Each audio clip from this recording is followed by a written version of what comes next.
What's going on, guys? Welcome back to the channel. Hope everybody's having a great day today. So we went out and did a thing. I know.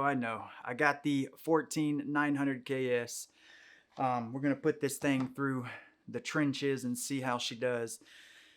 Now, I do suggest that if you're getting this, get direct die cooling. I already had a quantum velocity 2 block that has an upgrade kit with EK for direct die cooling. So I was like, I might as well just get the delidded tool from there because I know Rocket Cool sells one for a little bit cheaper, but this right here was like 85 bucks. And this is the Der Bauer and EK collab, I guess, for the 12th, 13th, and 14th gen.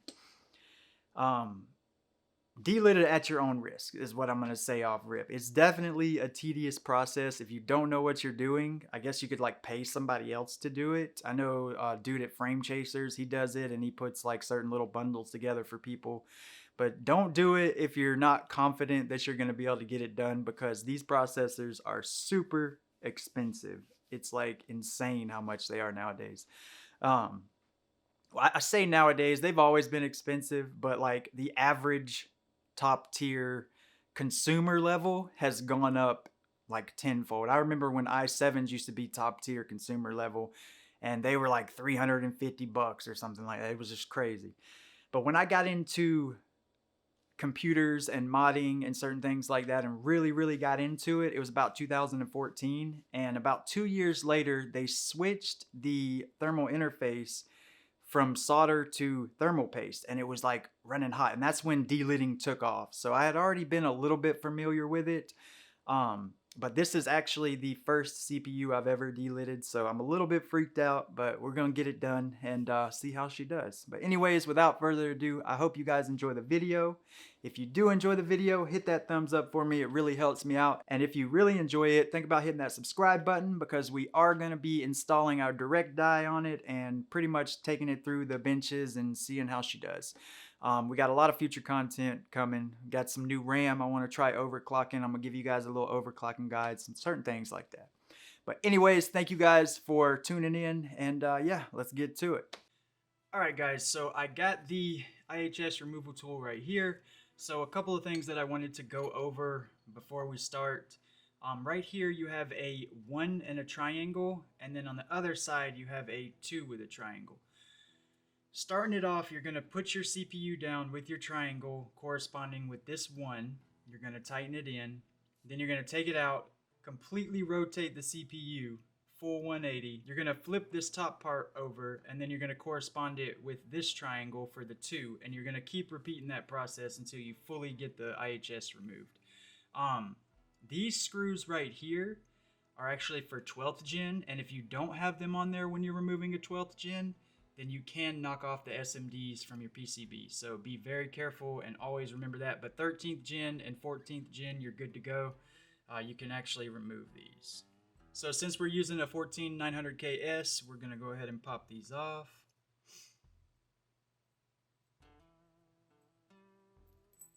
Alright, we got them off.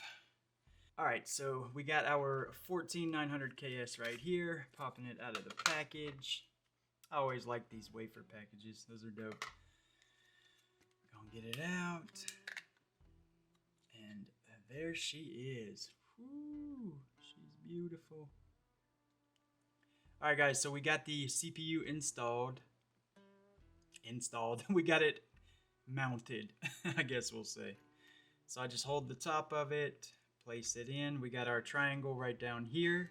And then on this top bracket, we also got our triangle corresponding in the same spot. Gonna just hand tighten this. Get it all the way in there. Now this is going to be the scariest part because this is like the initial break. So here we go. We're gonna start going.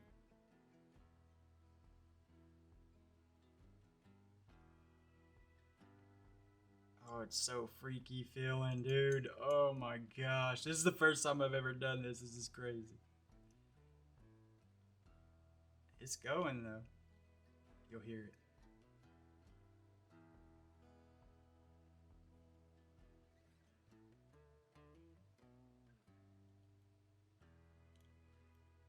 Yep, it's breaking right now. I hear it.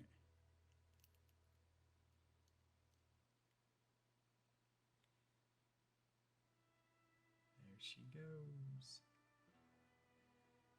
It actually went a lot easier than I thought it was going to. Alright. Now, we loosen it.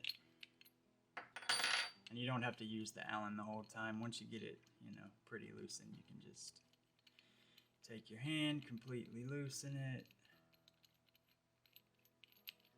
I'm just going to take the whole thing out. And let's see, look. It actually, literally, it was not hard at all, and it just popped right off. I don't know if it's because these are so brand new or what, because like it just came out a week ago. But this is what it should look like on the first part. You got your SMDs on this side and down here, and none of them are hurt or messed up at all. It's still on there pretty good. I could see if I could pull it off, but it says repeat the steps a few times. Alright, so next one, we're going to put our triangle at the top up here. Then we're going to flip this plate over. See the two up there? We're going to correspond it with that. And it's in there nice and good. We're going to repeat the steps. It says you should have to do it quite a few times, so hopefully it's not too many times. That really, that seal broke real easy. It's a little, I don't know, it's a little bit, like not even looking. Maybe it's because the way I'm looking at it, I'm just kind of freaking out a little bit. Alright, here we go. Coming back this way with it, toward the SMDs.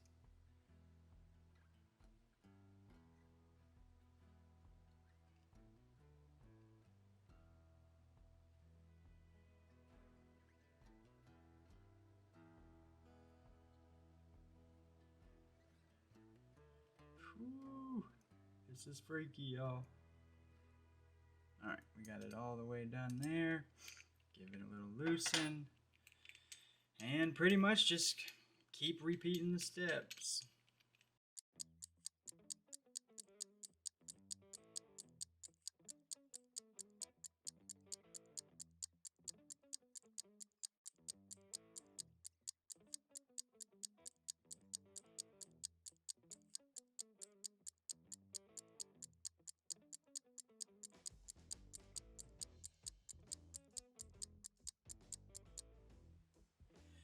Alright guys, so we got it completely off. As you can see, I've been scraping a little bit of the adhesive off. It took around 30 to 40 different go-rounds, and sorry, it's real zoomed in this guy right here. So I mean, it worked, and we didn't damage any of the SMDs, so that's definitely a plus. But this here is what your top IHS looks like. And right now we're just kind of scraping all the adhesive off from around the die area. And man, it's kind of hard to get this damn adhesive off too. Like I said, this is the first time I've done this, so it's definitely a new thing. I've seen it done, but you don't realize until you're the one doing it how hard it really is to go through all the little steps and be super careful and all that. Just like with anything in life, But yeah, anyways, I just wanted to give you guys a quick update. I'm going to go ahead and get the rest of this here adhesive off, and then we'll apply some liquid metal to the die, let it sit for a little bit, and scrape the rest of this indium off. Alright guys, so we got the adhesive off as best as we could. As you can see, there's still a little bit of an imprint on there from it, but from what I've seen over videos and stuff, that is normal. We got our conductor knot, thermal grizzly, liquid metal. We're gonna place a drop right here and kind of rub it in over the indium and hopefully get that off to where we can completely get that surface of that die nice and exposed. I also have a cool little trick for polishing the die too. I'll show you guys in a sec. Alright, let's go ahead and get some of this liquid metal.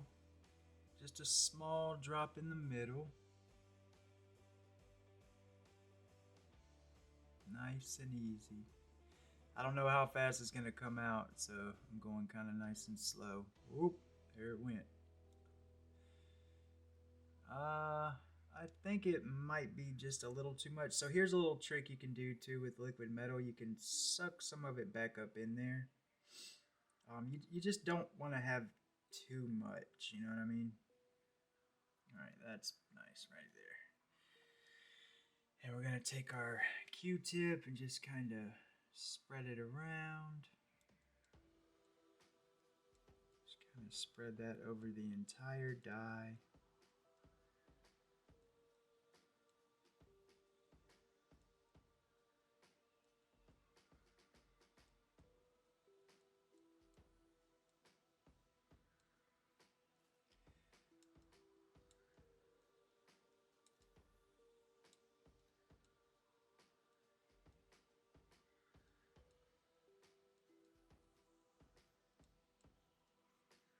For some reason, it does not want to spread right here in the middle.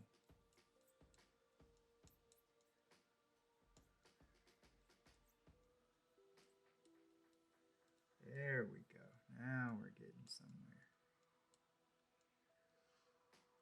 I'm just going to kind of gently massage it into there a little bit.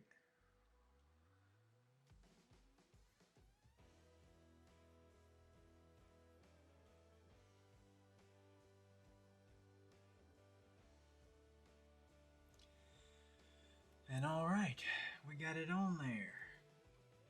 So we're gonna let this sit for around 15 minutes, maybe a little bit less. We'll come back and see how it's going. But yeah, I'm gonna let it sit for about 15 minutes and be right back. Alright guys, so it's been about 10 minutes, so I'm gonna go through and just kind of do some light massaging on it. Trying to irritate that iridium off a little bit. I can still feel it kind of thick in this area right here.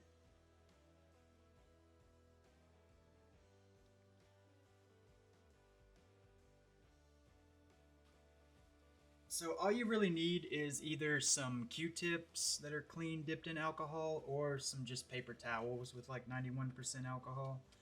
I'm just gonna get pretty much like the end of it right here wet with alcohol, and we'll do kind of like a wipe.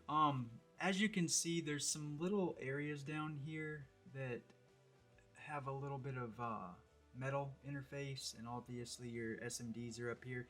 Don't wipe it on that. It's liquid metal, it is conductive, so just be real cautious of where you're wiping and how you're doing it.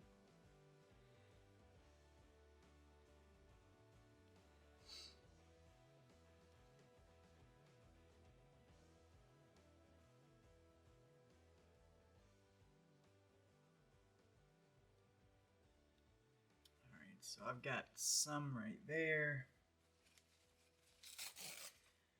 I'll get another piece, and we'll just kind of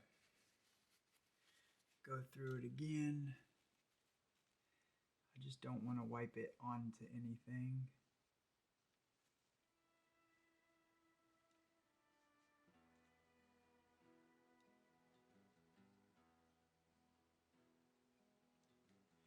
As you can see, it kind of like clumps up over there on the sides.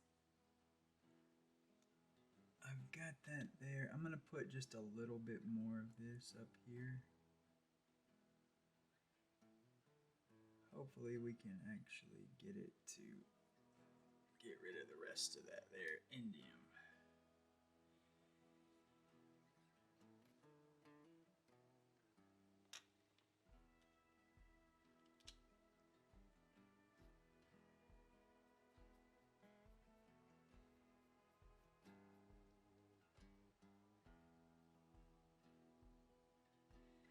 This is definitely a tedious process, especially if it's your first time, so just don't get freaked out. Just take your time with it. Everything will be fine.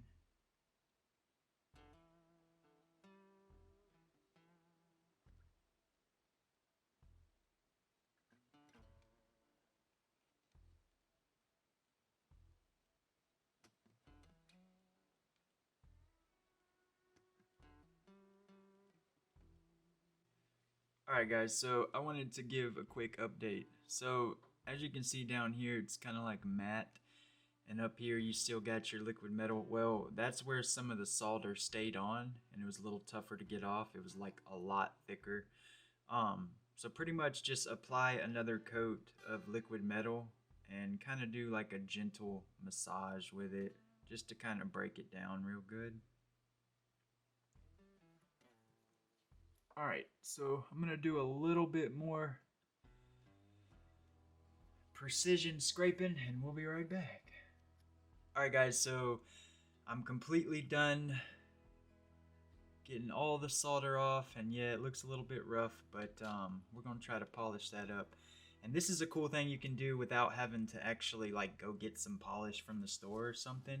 You can take some thermal paste that you got around the house, and because it has a little bit of grit to it, it's almost like a very, very high quality sandpaper or polish. And this comes from Der Bauer, so it's not just me making some shit up. But put you just a little bit of thermal paste on the die. Ooh.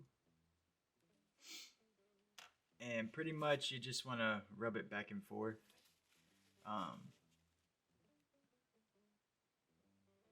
It's a little bit rough at first, but once you just kind of rub it back and forth, it'll polish it up a little bit.